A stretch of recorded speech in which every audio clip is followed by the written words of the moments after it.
I'm here today down in Eskdalemuir, which is just between Dumfries and Galloway and the Scottish borders. It's actually in Dumfries and Galloway. But the reason I'm here is to see these magnificently isolated, forgotten stone circles known as the Loupinstains and the Girdlestains. And you can see the Loupinstains just behind me here. Let's go and take a closer look. Again, here is the Loupinstains. It's a pretty impressive little site. It's very compact, but very well preserved. Two huge stones at this side, which I guess were the entrance to the ceremonial enclosure. Wow!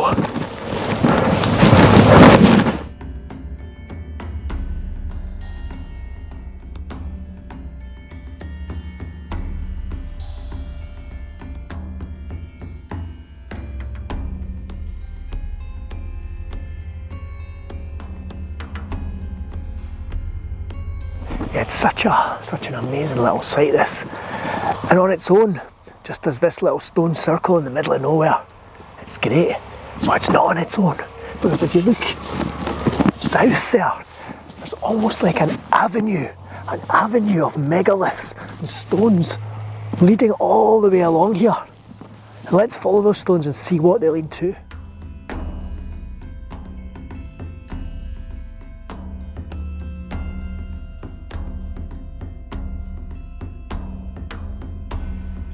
You can see this big fallen stone here, probably about 100 metres to the south of the Loupinstains, and there's another one, maybe another 100 metres on there.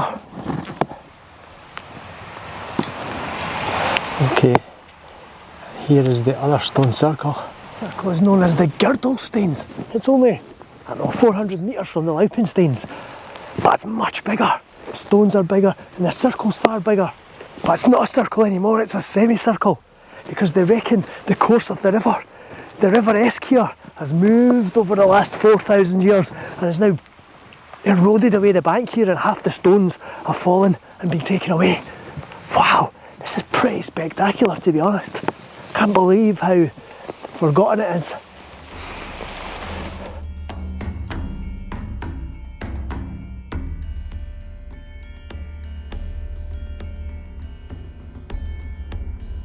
Some of these big stones are pretty big, like, you know, really substantial stone circles. It's kind of fitting now that the whole stone circle is almost surrounded by these mystical hawthorn bushes. Wow.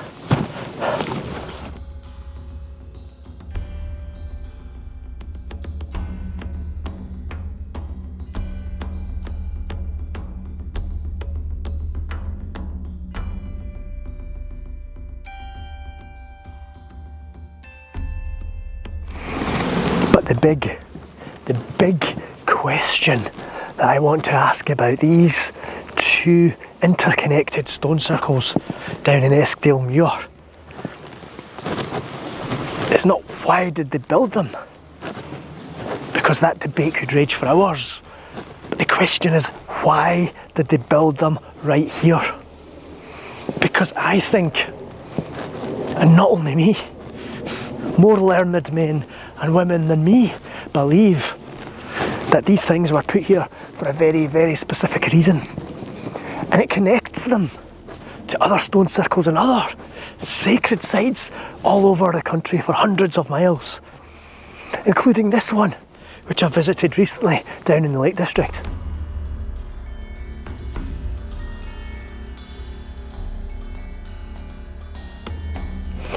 But also, it connects it to a site much nearer to home for me and to the heart of the Scottish borders, and that is in Peebles.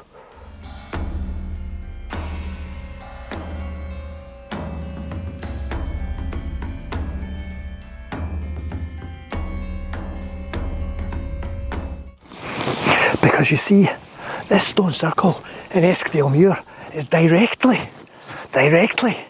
on the ley line known as the Spine of Albion, the Bellinus line.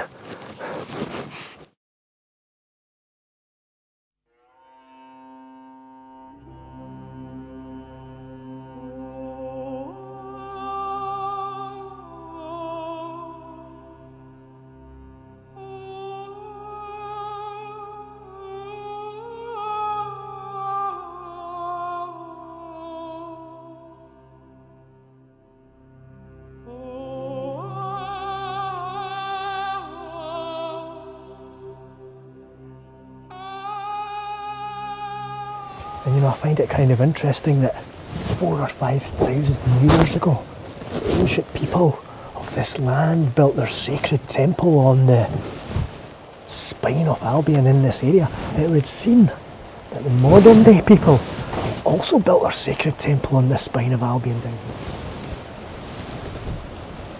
Yeah, this Sami lying Buddhist temple. Why did the Buddhists build their temple here? Probably the exact same reason.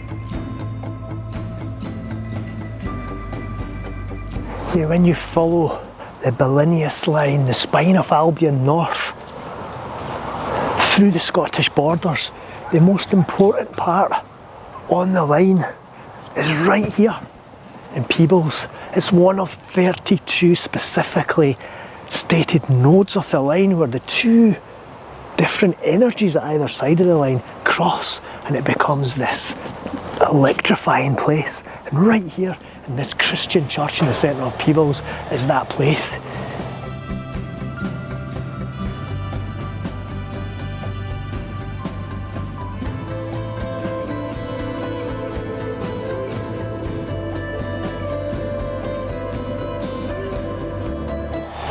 But why a Christian church?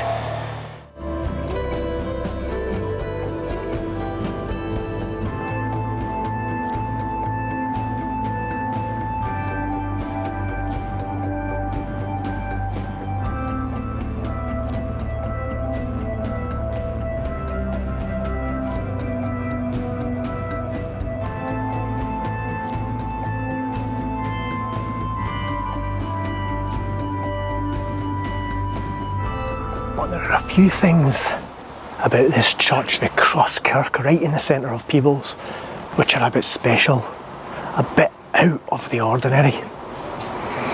For a start, there have been a lot of really, really important Christian finds here. A fragment of the true cross. The remains of St. Nicholas. St. Nicholas, the precursor for Santa Claus, have all been found on this site. It's almost like the Christian establishment in this area were trying really, really hard to impress somebody.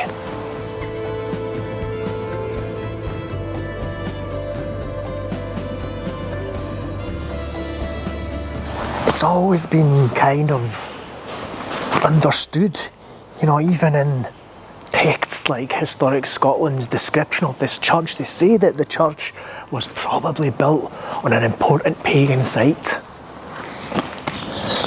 Yeah, even in Dr. Clement Gunn's book, The Manual of the Cross Church of Peebles from 1261 to 1914, he states, the Cross Church, although not mentioned, must have participated very largely in the Beltane sports of Peebles, because the Feast of Beltane, originally a heathen celebration, had by the wise policy of the medieval church became associated with the religious festival of the finding of the cross, which took place on the first Monday in May. The complete takeover of Beltane to become this religious Christian celebration.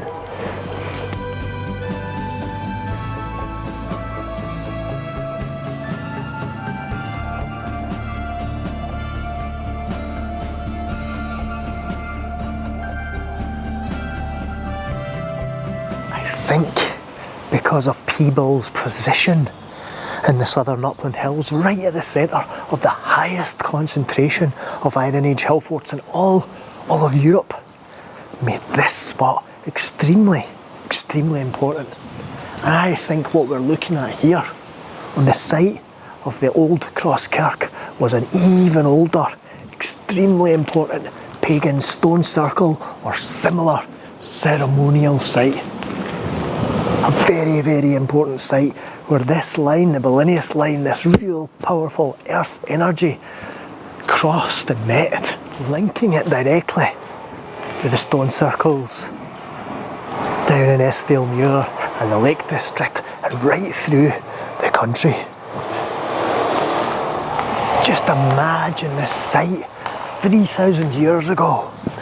An enormous stone circle right around here, and all the peoples from all the hill forts in the surrounding area coming here to celebrate Beltane and all the other festivals of the year.